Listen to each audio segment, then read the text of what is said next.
मैं खुशबू अख्तर और आप देख रहे हैं पल पल न्यूज़। दोस्तों, आज एक खबर हमने आपके सामने रखी। उस खबर में लगातार इजराइल के कमज़ोर पड़ने के साथ साथ इजराइल के डर के बारे में भी बात हुई है।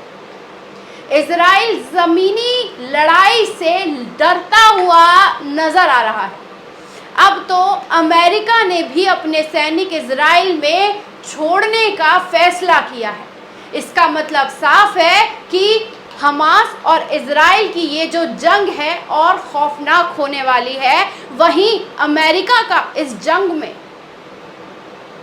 आ जाना अपने आप में सवालिया निशान खड़े करता है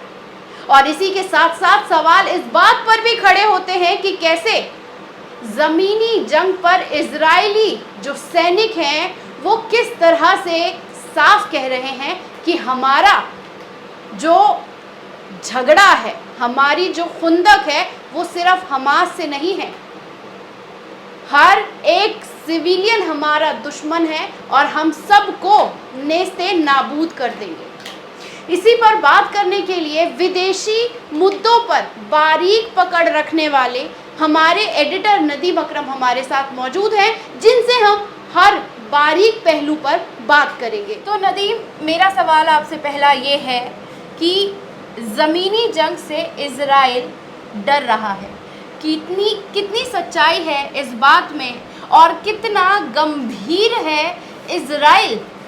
हमास को लेके कि उसके जो सैनिक हैं उनका साफ तौर पर कहना है कि हमारी जंग इजराइल से, जो हमास से नहीं है, हर एक सिविलियन से है। कैसे देखते हैं आप? खुशबू, अगर बात की जाए, क्योंकि आपने देखा होगा कि ये जंग जो है 12वें दिन की तरफ बढ़ चुकी है और 12वें दिन की जंग में आप देखें कि जब एक हफ्ते की जंग निकल गई, जब दोनों तरफ से हवाई हमले होने लगे, तो हमारे जो गोदी मीडिया के एंकर हैं, जैसे कि आज रिपोर्ट में सामने आया कि बाइडन की कसम, हमास होगा ख़त्म, जैसी तमाम बातें जो हैं वो की जा रही थी।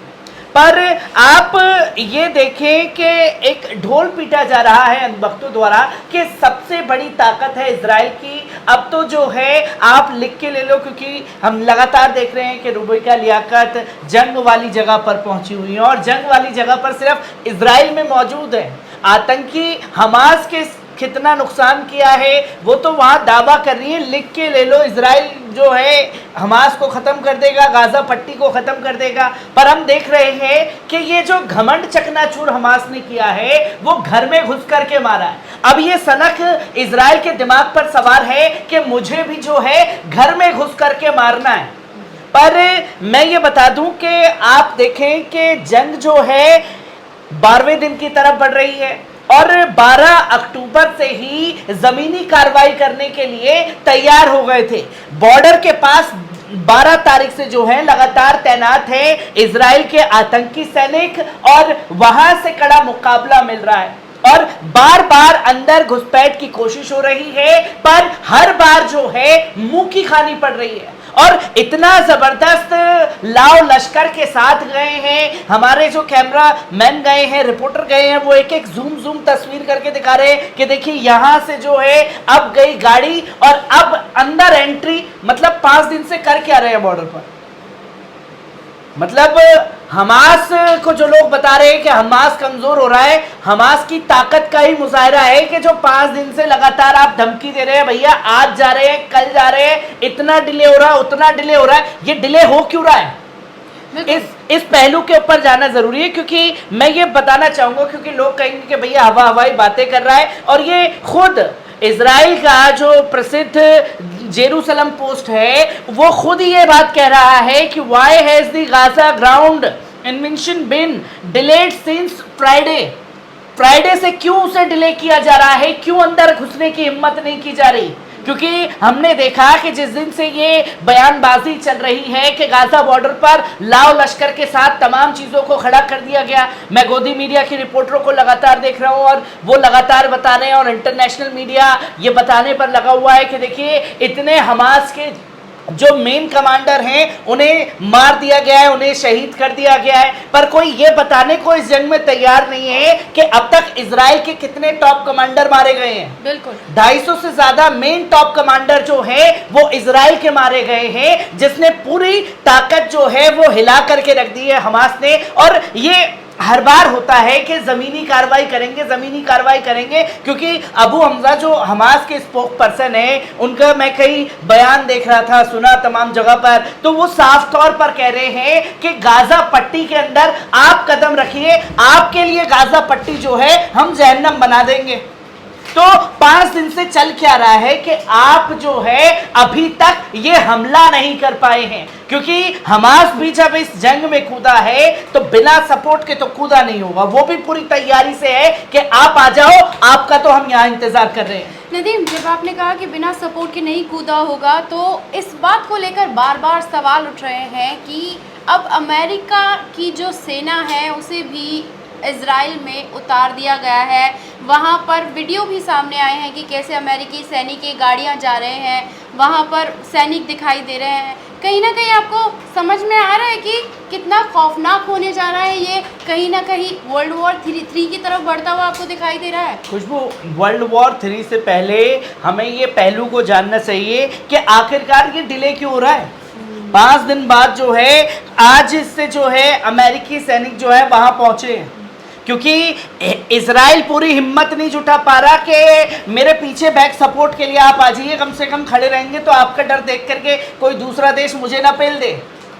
क्योंकि ये डर इसलिए है कि आप देख रहे होंगे जंग सिर्फ इजराइल और फिलिस्तीन के बीच नहीं चल रही है, लेबनान से भी जंग शुरू हो गई है, और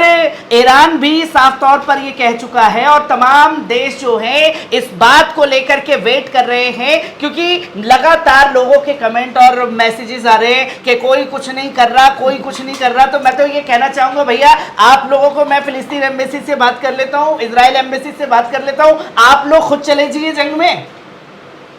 क्योंकि यहां बैठ कर के कहना आसान है, दुनिया किस तरीके से देख और समझ रही है, इस ताकत को जानना समझना जरूरी है। और जो लोग कह रहे हैं कि मुस्लिम देश, खासतौर में कुछ मुस्लिम ओआईसी संगठन की तो बात ही नहीं कर रहा इधर, अगर आप देखें ईरान की बात करें तो ईरान ने साफ तौर पर कह दिया कि आप गाजा पट्टी के अंदर एंटर हो जाइए,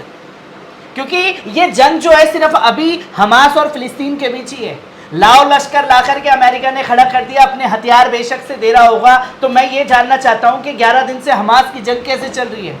जब हथियार लगातार यहां खत्म हुए, एक एक दिन में 6-6, 7-7 हजार रॉकेटों की बरसात जो है हमास की तरफ से हो रही है, तो बिना सपोर्ट के तो ये हुआ नहीं होगा। और ईरान का सपोर्ट जो है वो लगातार हमास के साथ रहा है, और ये बताया जा रहा है कि हमास सिर्फ वो जो है सिर्फ ईरान जो है गीदड़ भपकियां दे रहा है। अब तक तो सारे देशों को एक साथ हमला कर देना चाहिए था। हमला करना और दिमागी लड़ाई लड़ना भी बहुत जरूरी होता है, क्योंकि जंग जो है सिर्फ जंग नहीं होती है कि 2 देश आपस में भिड़ गए, इधर से मिसाइल छुट्टी, उधर से गोलीबारी हुई और बस जंग हुई, कुछ दिन हुई, खत्म हो गई। पर मैं यहाँ ये साफ तौर पर दर्शकों से भी कहना चाहता हूँ कि दिमागी जंग भी लड़ी जाती है,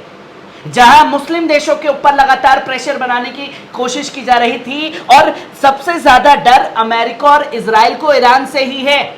और आप देखें कि हिजबुल्लाह ने अपने आप अचानक से मोर्चा लेबनान से क्यों संभाल लिया। हिजबुल्लाह की ताकत भी छोटी ताकत नहीं है, बड़ी ताकत है, और ये हमला तब जाकर के इजराइल के ऊपर शुरू हो गए जब लगातार ईरान के विदेश मंत्री हिजबुल्लाह के नेताओं से जाकर के बैरूत में मिले, और सीरिया में जाकर के दमिश्क में मुलाकात हुई, और वहीं पर जाकर के इजराइल ने अपना जो है रॉकेट लॉन्च कर दिया।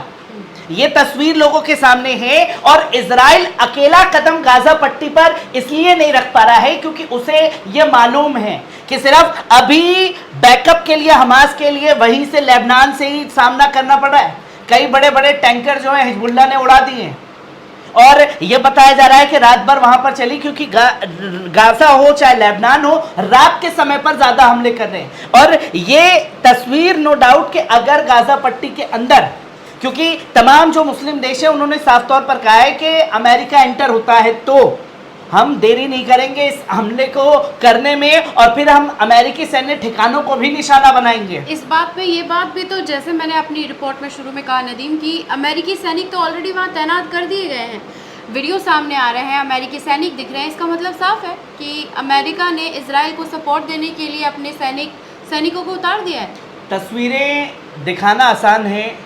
क्योंकि एक सोशल प्रेशर भी होता है,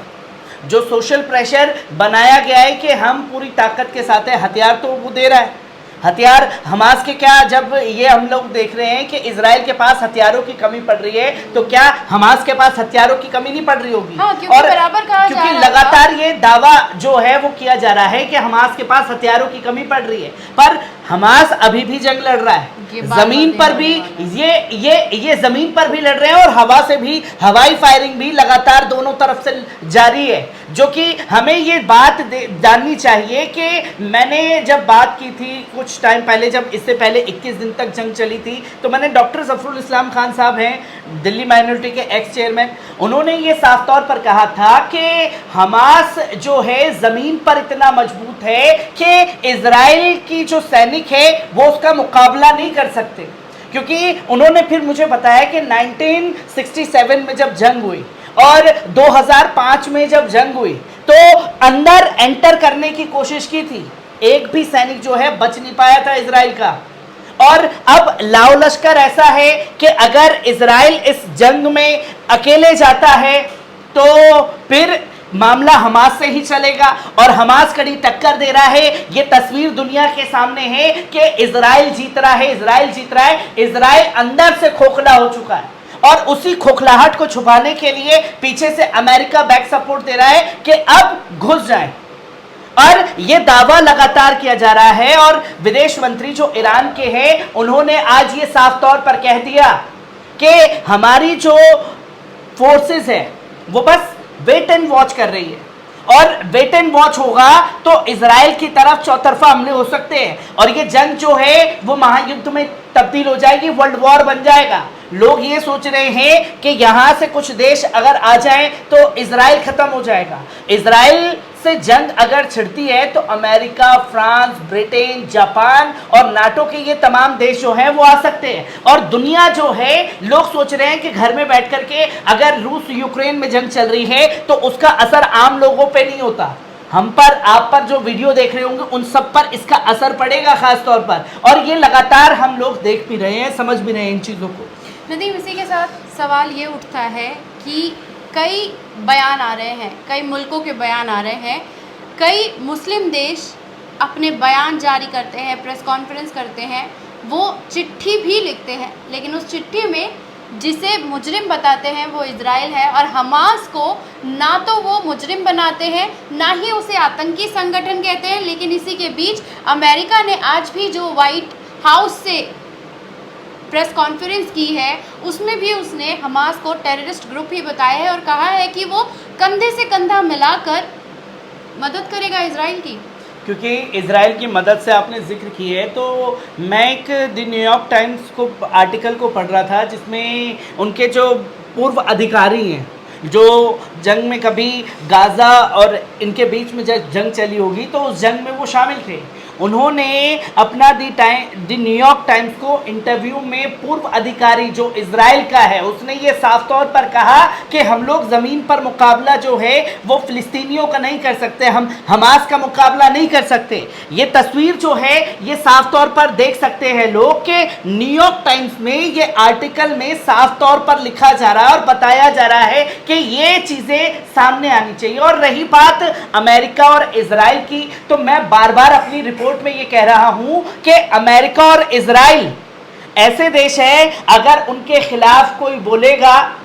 तो वो आतंकी देश कहलाएगा। और ये लगातार मुस्लिम देशों की जो पॉलिटिक्स है, मिडल ईस्ट की जो पॉलिटिक्स है वो यकीनन बदली है और ये बदलती हुई तस्वीर इस बात का अंदाजा लगाते हैं कि कतर के ऊपर जब प्रेशर बनाया जा रहा था वो ये कह रहा था कि भैया आप जो है ईरान को जो $600 मिलियन हैं वो रकम जो देने वाले हैं उसे आप बंद कर दीजिए। उनके कुछ कैदी जो हैं वहां कैद हैं, हम कैदी को आपके छोड़ देते हैं और जो रकम है वो ईरान को आप मत भेजिएगा।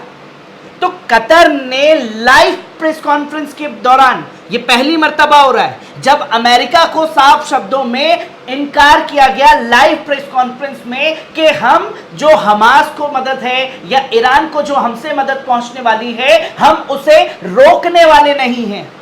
ये पहलू को कोई नहीं समझना चाह रहा है। बस ये है कि 57 मुस्लिम देश का आखिरकार रोना कब तक चलता रहेगा। जो मुस्लिम देश एकजुटता दिखा रहे हैं और वो यकीनन बड़ा कदम है कि पहली बार ये साफ हो पाया है कि कतर ने आंख में आंख डाल करके इनकार किया है। और दूसरी मुस्लिम देश का जिक्र अगर करें आप मलेशिया की, तो मलेशिया के जो प्रधानमंत्री हैं अनवर, उन्होंने साफ तौर पर ये खड़े होकर के कह दिया कि हम हमास के साथ थे, हैं और रहेंगे। जो सोशल प्रेशर लगातार बनाया जा रहा है तमाम मुस्लिम देशों पर, ये मैं इसकी निंदा करता हूं। अगर आप हमें समझा क्यों रहे हैं? पहले अमेरिका जिस भी मुस्लिम देश को बोल देता था कि भैया बैठ जाओ तो वो बैठ जाता था, खड़े हो जाओ तो खड़े हो जाते थे। और सऊदी अरब के साथ जो कठपुतली बना हुआ था सऊदी अरब, वो भी चीज बाहर निकल करके आ गई। ईरान से तो खुल्लम खुल्ली दुश्मनी अमेरिका और इजराइल की रही है कि भैया वो परमाणु बना रहे हैं, उनके परमाणु को खत्म करना चाहिए, ये है वो है। आज ईरान जो है हथियार के मामले पर इतना ताकतवर हो चुका है कि उसका अंदाजा अमेरिका और इजराइल को है। और इजराइल और ईरान इस जंग में ये साफ तौर पर कह रहा है कि आप एक बार गाजा पट्टी की सरजमीन पर कदम रखिए, अरब देश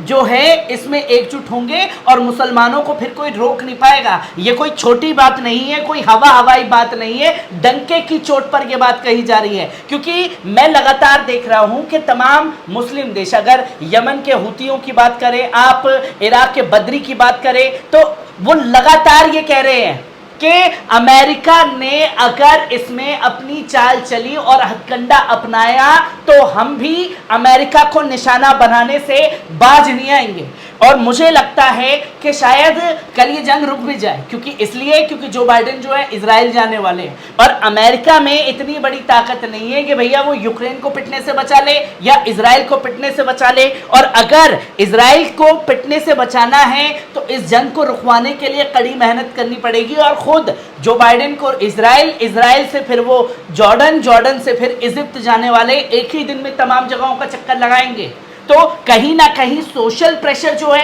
वो अमेरिका के ऊपर है और हमास की ताकत का जो लोहा है ना वो अमेरिका को भी पता है। और अगर गाजा पट्टी में एक बार एंटर हो गए तो मैं लिख करके दे रहा हूं, हिजबुल्लाह पूरी ताकत से वार करना शुरू कर देगा। अभी तो सिर्फ डराने के लिए, सिर्फ इजराइल की हेकड़ी निकालने के लिए छोटी मोटी झड़पें हो रही हैं। ये जंग जो है बड़े लेवल पर छिड़ गई तो अमेरिका और इजराइल की धनिया बुन जाएगी इस जंग में, जो कि रशिया भी यूक्रेन को पीट रहा है। बड़ी फजीयत रूस यूक्रेन के जंग में अमेरिका को उठानी पड़ी है और दूसरी जलालत इसमें इजराइल की जंग में उठानी पड़ेगी अगर इजराइल का खुल करके समर्थन कर देते हैं या सेना भेज रहे। सेना तो तालिबान में भी, अफगानिस्तान में भी भेजी थी, 20 सालों से तालिबान को खत्म करने की कोशिश कर रहे थे और फिर अंत में क्या हुआ, 2 साल पहले ही अफगानिस्तान की गवर्नमेंट को रूल कर रहे हैं ये लोग। और तमाम देश जो हैं अब व्यापार करना चाहते हैं। कई लोग ये बोलते हैं कि तालिबानी सरकार को मान्यता नहीं दी गई, इसे मान्यता नहीं दी गई। मैं डंके की चोट पर कह रहा हूं, कई ऐसे मुस्लिम देश हैं, कतर है, मलेशिया है और तमाम देश, उन्होंने इजराइल को देश के रूप में माना ही नहीं है, वो इजराइल को फिलिस्तीन मानते हैं। तो ये पहलू को देखना समझना जरूरी है, जिस पहलू पर कोई बात नहीं करना चाहता। हमास का लोहा हो, चाहे ईरान का पीछे से बैक सपोर्ट हो, चाहे हिजबुल्लाह का बैकअप हो, इसने अमेरिका और इजराइल को हिला करके रख दिया है, जिसकी वजह से अभी तक सिर्फ 5 दिन से गीदड़ भभकी चल रही है। तमाम फोर्स आ गई, सब आ गई, पर हमला करने की हिम्मत नहीं जुटा पा रहे हैं। वो हिम्मत हमला करने के लिए पूरी तरीके से हिम्मत जुटानी है और फिर दुनिया देखेगी कि क्या हो रहा है।